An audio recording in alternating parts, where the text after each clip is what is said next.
Hey there, everybody. It's time to check out another top 5 mods of the week for Baldur's Gate 3. Now, I've made a few additions to my mod loadout every time I play just to make getting footage a little bit easier. So that's tutorial exit, so I can skip the Nautiloid and grab withers right away. I also added Volition cabinet and AV item shipment framework to get what I need from the tutorial chest and any other mods that I may have. And finally, FaerunColors for infinite dying so I don't have to deal with the halfling shopkeep in the Grove anymore. Nothing against him. So now that we got that out of the way, let's check out the top mods of the week for September 21st, 2024. First up, we've got Alfira joins the party. And this mod works really well, surprisingly. And Alfira is super easy to recruit. However, one important note that you cannot do a Dark Urge playthrough and recruit Alfira in the way that this mod would allow you to. You have to be an Origin character or Tav because, you know, well,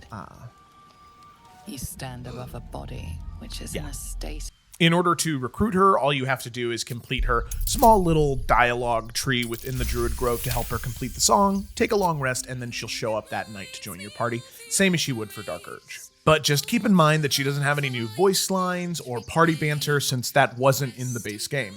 But she still functions as a full companion. She can level up, equip items, the whole deal. It's a great starting point if you ever wanted to have Alfira in your party. And I mean, hey, if we're being honest, just having a bard join your party that is in the story in the first place that's a win in my book. Next up, we have Morrigan Dragon Age set by Ren. This armor set is giving all the right vibes for Morrigan. I mean, it's incredibly high quality, and I will admit there is a little bit of clipping now and then with some of the clothing items, and the armor itself is definitely pretty skimpy, but I mean, it's lore accurate to what Morrigan wore in Dragon Age, so that's not necessarily an issue there. The armor itself is dyeable, but it does not have any inherent stats, so if you want to keep that Morrigan aesthetic throughout the game, I'd recommend using a transmog mod like Transmog Enhanced, which is the one that I use in my personal playthroughs. It'll let you kind of keep the look the entire time you're progressing through the game.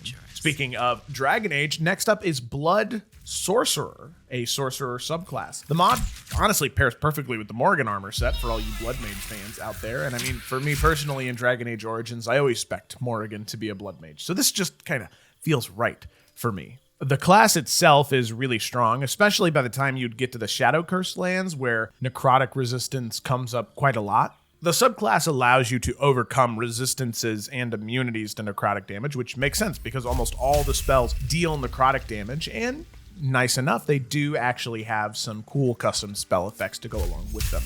Well, the spells are balanced for the most part. I will say some of them do hit harder, but the trade-off is that a lot of these spells have certain conditions that need to be met, like the target needs to be bleeding or the caster needs to be bleeding, and if not, then they take damage. So I will say that's a cool mechanic to have. For me personally, subclass and class mods are my kryptonite. I download so many of them for any given playthrough, even though you really only ever have 4 active unless you have some type of extended party mod. But even at that point, I mean, really only 6 or 7, and I will download so many.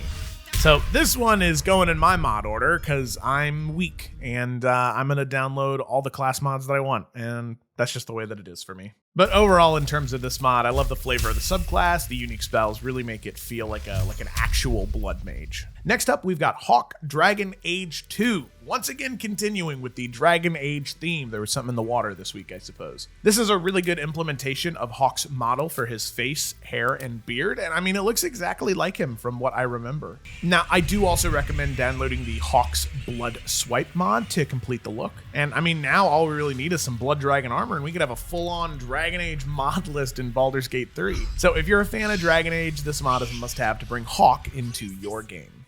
Finally, we have Asha's armor.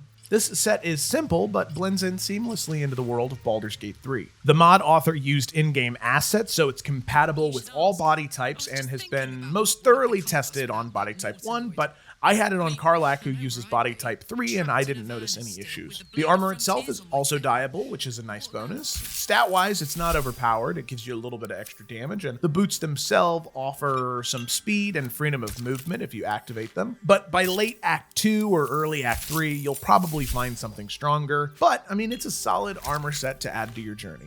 And that wraps up our top 5 mods of the week for Baldur's Gate 3. If you enjoyed the video, make sure you hit the like button and subscribe for more mod weekly showcases. Got a favorite mod that I didn't cover? Drop it in the comments. I'm always on the hunt for more great mods to try. Until next time, happy modding, and I will see you in Faerun.